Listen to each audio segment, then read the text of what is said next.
Okay guys, on to the cleaning part. This is how I basically shut my system down. I'll give you a sneak peek inside my little black cabinet. Inside here, basically I have a 10-gallon tank with my top-off water, which you can see is low. And I go through and shut down the whole system. I have a DJ power strip that I basically just go through and kill every panel but one.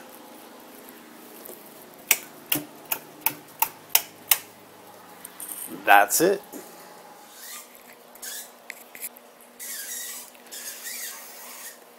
Okay, once I shut the system down, you'll start hearing the system start to break siphon.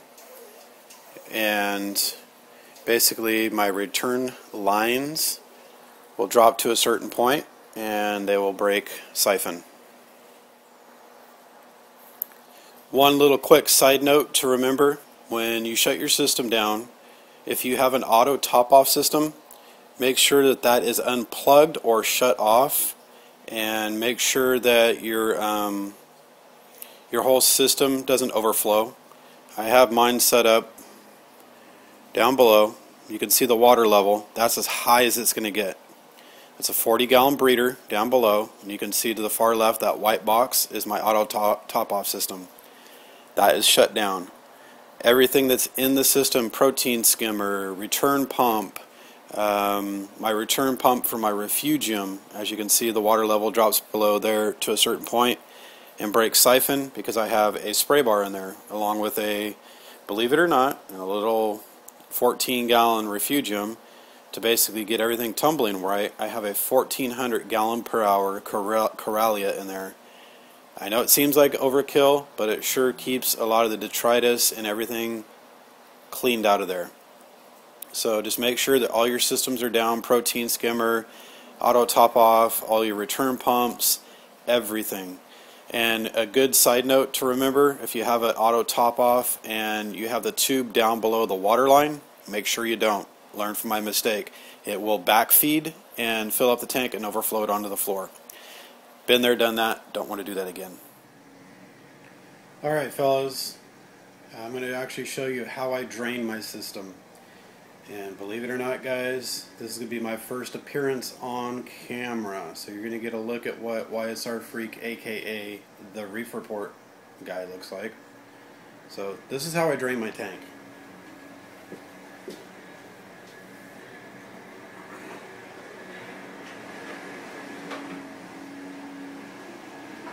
Start siphon. Very important. Real easy. Now just put it into a 5-gallon bucket and let her go.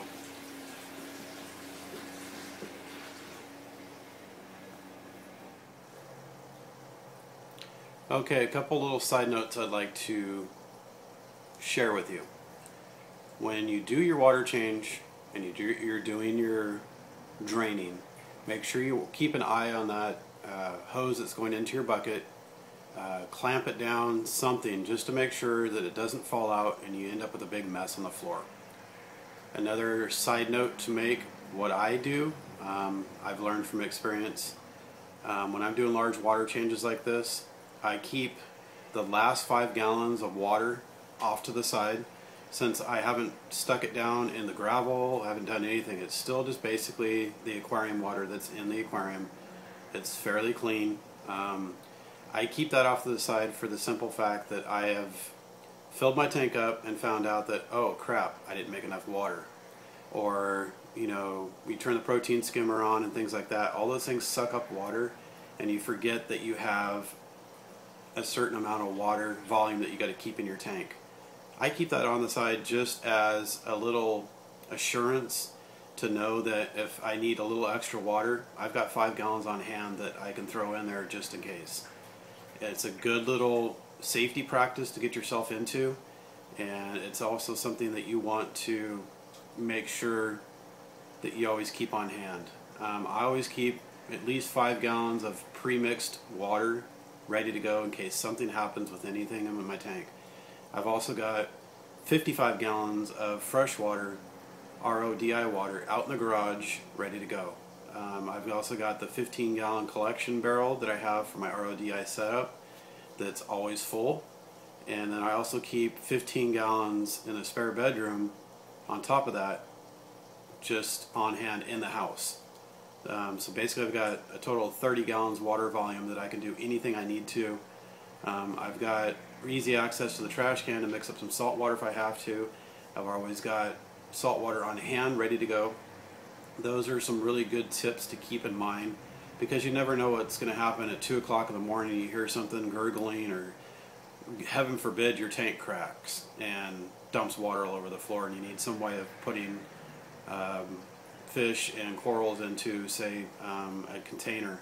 I keep a big Brute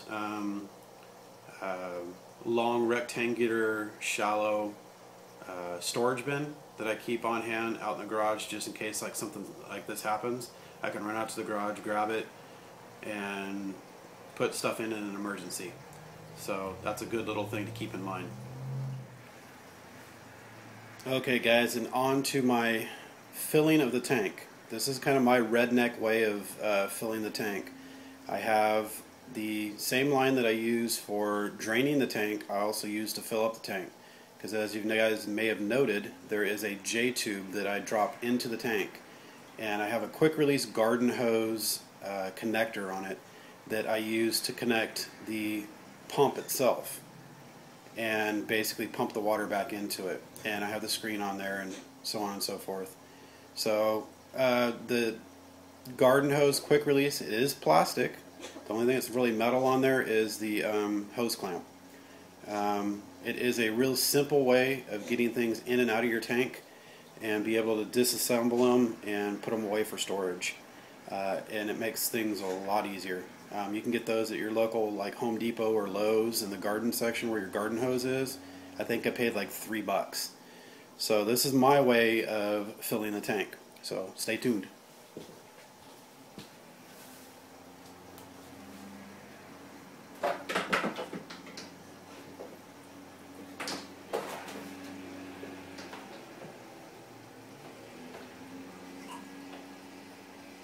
Quick release, real simple, plug it in, bam, it's ready to go. You hear it gurgle? I have a power strip over here that I basically just click it on, click the pump on, and let it rip.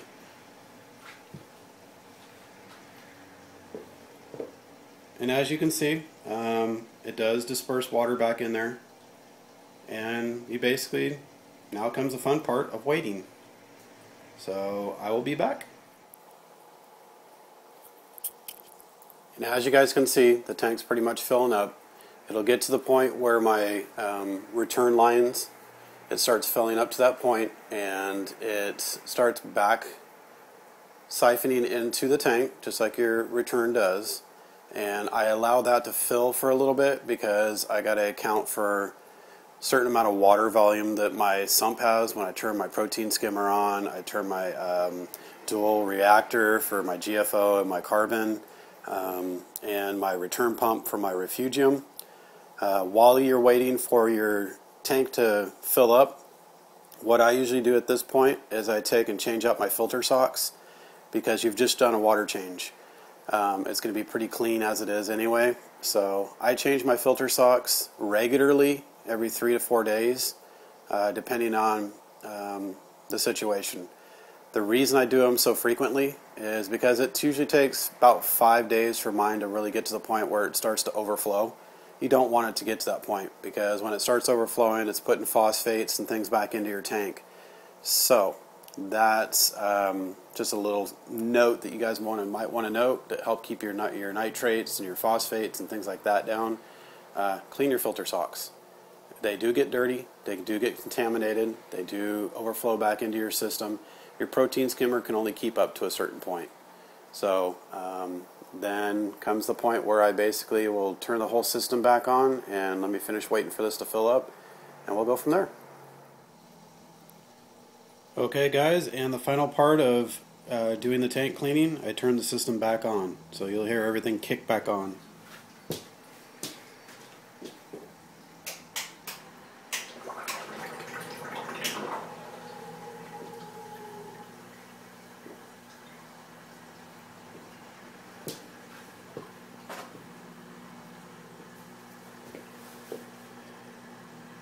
And basically at this point I just watch my refugium down below. You'll see the water level start to drop, and that's because the protein skimmer is taking up a certain amount of water. The return pump, the refugium pump. I don't kick the automatic top off on just yet until I know that the water level is stabilized, and I know if I need to take any water out or add any water to the system, and then I kick the automatic tap off on. Because what can happen is if you turn it on too early, it starts dumping fresh water in to your system and changes the salinity of your water. After you work so hard to get your salinity to the right point, you don't want to take and wash it out and bring your salinity down. So that's basically what I do, and now comes the fun part of waiting for everything to kind of stabilize. And please remember to rate, comment, and subscribe. If you have any questions, please feel free to post them to me. If not, you can personal message me. So anyway, guys, have a great day and happy reefing.